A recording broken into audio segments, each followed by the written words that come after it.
Bonjour, bonsoir, ça dépend de l'heure à laquelle vous me suivez. Alors, aujourd'hui, je vais parler de la religion. Qu'est-ce que la religion nous a apporté et quel était le but de nous ramener la religion? Est-ce que nous, les Africains, on avait besoin de la religion pour savoir et pour comprendre certaines règles de la nature ou certaines lois de la nature? Alors, la religion avait pour but de venir nous endormir. La religion avait pour but de venir nous empêcher à connaître qui nous sommes réellement.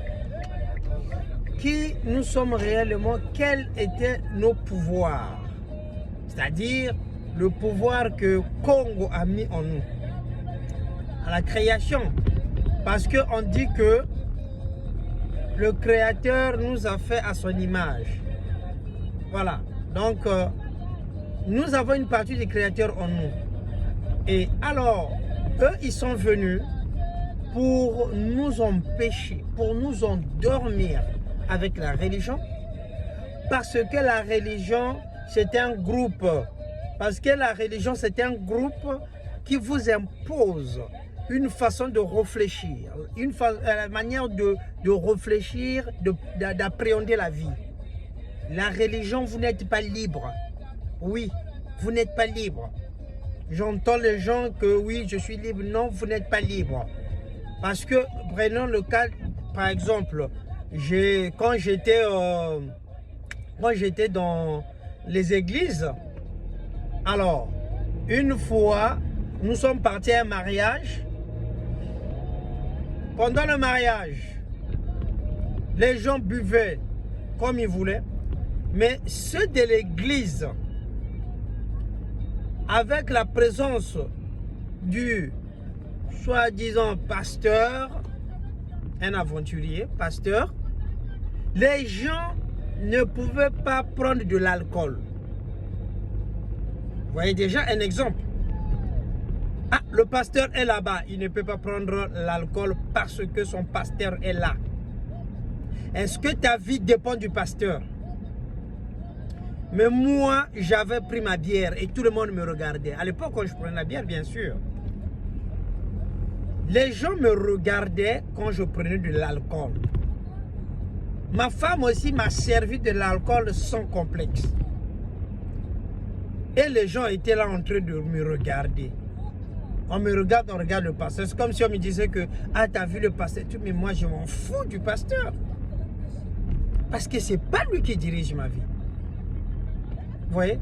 Donc, raison pour laquelle je dis que la religion, c'est une prison. Et ces gens-là qui font semblant de prendre du jus devant le pasteur, les samedis, ils sont dans les boîtes, dans les maquis en train de boire. Voilà un exemple déjà pour vous dire que c'est de l'hypocrisie dans la religion. Il n'y a que de l'hypocrisie. Les gens qui vous parlent de ne pas prendre les femmes des autres, c'est pas bon, c'est pas bon. Les pasteurs, les premiers à le faire. Et vous, vous êtes là devant le pasteur. Oh non, moi je ne peux pas, j'ai qu'une seule femme. Voilà l'hypocrisie, vous êtes prisonnier. Alors, donc moi, heureusement d'ailleurs que je suis sorti de ces religions-là. Voilà, je suis sorti de tout ça. Parce que c'est de l'hypocrisie. C'est une prison à ciel ouvert. Là où on vous dit, bon voilà, il faut donner la dîme, il faut donner l'argent le 31 décembre pour le pasteur et tout. Il y a des gens qui sont parfois obligés d'aller s'endetter pour payer, pour donner au pasteur. Vous voyez, vous n'êtes pas libre. Alors, sur le plan spirituel, qu'est-ce qui se passe? Quand vous partez voir un pasteur, il vous dit qu'il faut revenir, on va prier, il faut revenir, on va prier. Donc le pasteur se place au centre de votre vie. ni physique, ni spirituel. Donc, vous n'avez plus de liberté. Parce que dès que vous faites un mauvais rêve, vous cherchez à appeler le pasteur. Dès que vous ne vous sentez pas bien, vous partez voir le pasteur. Parfois, c'est des maladies qui n'ont rien à voir avec la spiritualité. Mais il va aller voir le pasteur. Parce que le pasteur vous a dit, voilà, s'il y a ceci, cela, il faut faire attention, il faut venir et tout ça. Il faut venir me voir. Vous n'êtes pas libre. Donc, or, le pasteur a pour rôle de continuer la mission du colon, de l'impérialiste. Parce que l'impérialiste avait compris, s'est rendu compte que ces gens-là nous ont compris. Il faut maintenant utiliser leurs propres frères pour aller les endormir. Et c'est ce qui se fait actuellement, pendant longtemps, la naissance des églises de réveil. Ces églises ont pour but, ont pour mission de continuer le travail que le colon avait commencé, nous endormir. Alors, pour nous endormir, nous empêcher de développer ce qui est en nous, le pouvoir qui est en nous. Alors, et savez-vous que vous avez un pouvoir? L'homme, Bantou. Tu as un pouvoir que le Créateur a mis en toi. Mais il faut comprendre et avoir confiance, développer ce pouvoir. Cherche à comprendre ton identité spirituelle, qui tu es réellement. Que le Créateur puisse te révéler. Mets confiance en toi. Mets tes pensées positivement. Tu verras comment ce pouvoir va commencer à se réveiller. Ce pouvoir qui est endormi en toi va commencer à se réveiller. Et tu vas te rendre compte que tu es capable de beaucoup de choses. Mais ça, la religion ne veut pas. Il va vous dire c'est diabolique, c'est satanique. Mais tandis que vous avez ce pouvoir endormi. Moi, j'avais ce pouvoir endormi. Mais c'est quand le créateur d'un Congo m'a révélé, Tatanzabien pour m'a révélé le pouvoir qui est en moi. Et aujourd'hui, moi, je n'ai pas besoin de pasteur. Je n'ai pas besoin d'aller à l'église ou quoi que ce soit qu'on me pose. Non. Parce que le Créateur nous parle. Écoutez quand il vous parle. Soyez attentifs.